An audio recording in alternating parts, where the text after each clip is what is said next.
सो मेरे कहने का भाव ये है कि अगर 10 लोगों को भी समझ में आ गई तो मेरी कथा सार्थक होगी, क्योंकि धीरे धीरे धीरे धीरे ये पता है क्या है, जैसे जुकाम है, किसी को जुकाम हो गया, अगर किसी ने जुकाम अपने साथ लेना है ना उसका, तो उसको देखते रहो, उससे बातें करते रहो, 1-2 बार उसको गले लगा लो और उसको देखो अच्छी तरह, उसके नाक से बग रहा है वो जो, उसके साथ एक बार रोटी खा लो, आपको भी हो जाएगा, ज्यादा कुछ नहीं करना पड़ेगा, बस उसका थोड़ी देर संग करना पड़ेगा।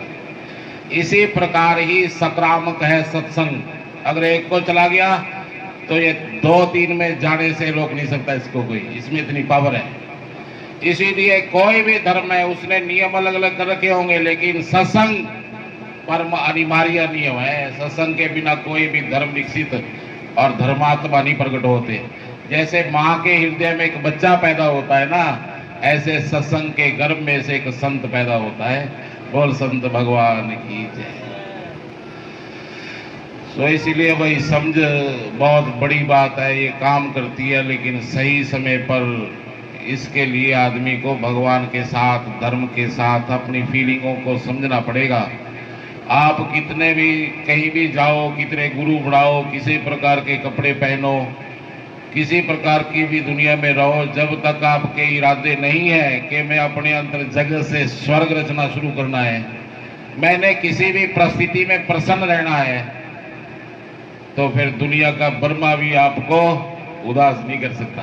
मैं बता रहा था कि वो बाबा फरीद जब उसने आंखें खोली ना, तो उसके शरीर के बहुत ही से कागे खा गए थे, मुर्दा समझ गए उसको। वो कौए थे जो उसकी आंखों तक पहुंच गए थे। पता है वो क्या कह रहे हैं? 1 मिनट सुनिए उसकी बात क्या कह रहे हैं। कागा करंगे टंडो ले सगलो खायो मांस, ये दो नैना मत छुयो फिर देखने की आस।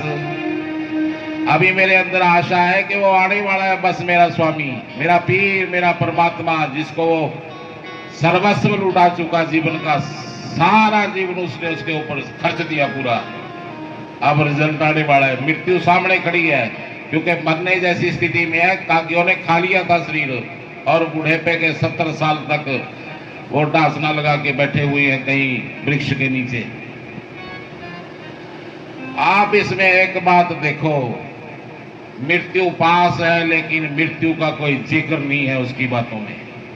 मृत्यु का कोई जिक्र नहीं है कि मृत्यु है भाई, मर जाऊंगा, ये हो जाऊंगा। उसकी बातों में जिक्र है मिलन का, परमात्मा से मिलन हो जाए। आप ये समझो कि एक भक्त ही, एक प्यासा परमात्मा को मिलने वाला मृत्यु को इग्नोर कर सकता है, नहीं दुनिया कांपती है मृत्यु से, समझे। इतना ज्यादा उत्सव हो, इतनी ज्यादा मौज में हो को मृत्यु भी इग्नोर कर दी जाए, ऐसे शिखर पर भी इस जीवन को जिया जा सकता है, इसको जिया जा सकता है। पागलों की तरह हम बच्चों में किसी से पूछ लो, विक्लेश रहता है घर में, पूरा हाँ कह देगी भाई जरूर, पता ही है, क्योंकि ज्ञान के बिना तो क्लेश ही होगा, बिना समझ के क्लेश होगा। अगर कोई भी बात है, कोई बात है, मुद्दा है, क्लेश क्यों होता है? उसको ऐसा मेरी बात मानो, उसको ऐसा मेरी बात मानो, परंतु दोनों बैठ के पति पत्नी प्रेम से एक दूसरे के साथ मित्रवत मानो, एक दूसरे के सहयोगी बनके जब प्रेम से बात होगी तो उसके उत्तर अलग निकलेंगे, वो आपको मौज में ले जाएंगे। अगर गुस्से में उत्तर निकालोगे किसी बात का, तो उत्तर आपके लिए नरक का सृजन करेंगे, कोई स्वर्ग नहीं बनेगा। जहां सुमति वहां संपत्ति नाना, जहां कुमति वहां विपत निधान। जहां सुमति है वहीं सारे सुख हैं। एक माई कहने लगी ना, मुझे कई साल पुरानी बात है, कहने लगी जी ऐसा लग रहा है पंडित जी जैसे मेरे में कुछ बढ़ गया हो। मैं उसने कहा माई सभी लोगों में कुछ ना कुछ बढ़िया हुआ है, क्योंकि शुद्धि ही नहीं किसी को पता ही नहीं कि हर रोज मर रहे हैं। अनमूला जीवन है, परमात्मा को प्रकट किया जा सकता है, ऐसी संभावनाएं है इस जीवन में। अति उच्चतम जीवन को जीकर चले गए हमारे बुजुर्ग। फार्मूले पास हैं, फिर भी आदमी पता नहीं क्या देख रहा है, क्या सोच रहा है और क्या चमत्कार होने की इंतजार में बैठा है आदमी, समझ से बाहर है।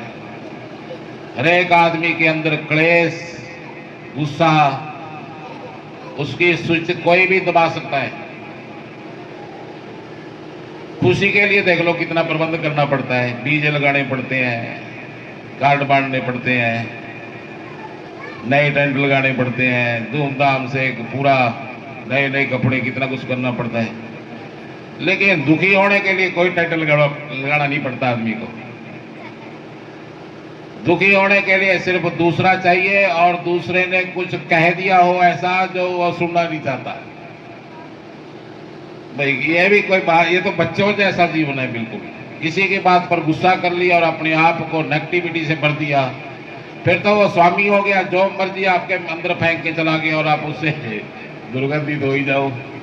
अपने आप को इतना स्ट्रांग बना लो कि कोई कुछ भी कह दे आप तक ना पहुंचे। आप इतनी मौज में हो, आप इतने आनंदित हो जीवन में कि आप तक वो सारी नेगेटिविटी आपसे दूर हो जाए।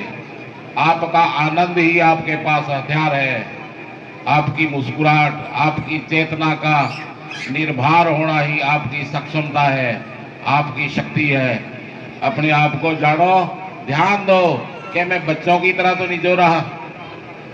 इस समय, इस उम्र में जो मुझे करना चाहिए, क्या मैं वो कर रहा हूं, या कुछ और ही मुझे मन किसी और ही दुनिया में नचा रहा है। इतनी किताबें पढ़ते हो, इतना कुछ पढ़ते हो, अपने आप का भी तो स्वाध्याय करो। क्या पता आप में कुछ बदलावों की जरूरत हो जो परम अनिवार्य है, जो बदलाव करने से आपका जीवन नाच उठेगा। ऐसे बदलाव के लिए जल्दी से जल्दी राजी हो जाओ, यही धर्म सिखाता है। जो ये बातें नहीं सीखता, सिर्फ कपड़े पहनता है, वो धर्म के स्वाद को चख नहीं सकता। उसकी जीवन लीला नाच नहीं सकती, उत्सव नहीं उसके जीवन में आ सकता। भीड़ में शामिल हो जाएगा, संगठन बना लेगा। अगर बड़े संगठन में चला गया तो उसको सुरक्षा का अनुभव होगा, इतने लोग हैं मेरे साथ, मैं अकेला नहीं हूं। ये सांसारिक बातें बस, इससे ज्यादा उसको कोई लाभ नहीं होगा। भैया बच्चे ने चुप कराओ, ए रोनो हटना नहीं, मैंने पता है। मैं जितनी कुंडली देखी है यहाँ बच्चों की, वो सब रात को पैदा हुए हैं, कोई दिन में नहीं पैदा हुए मेरे पास, जितनी 8-10 कुंडली देखी है।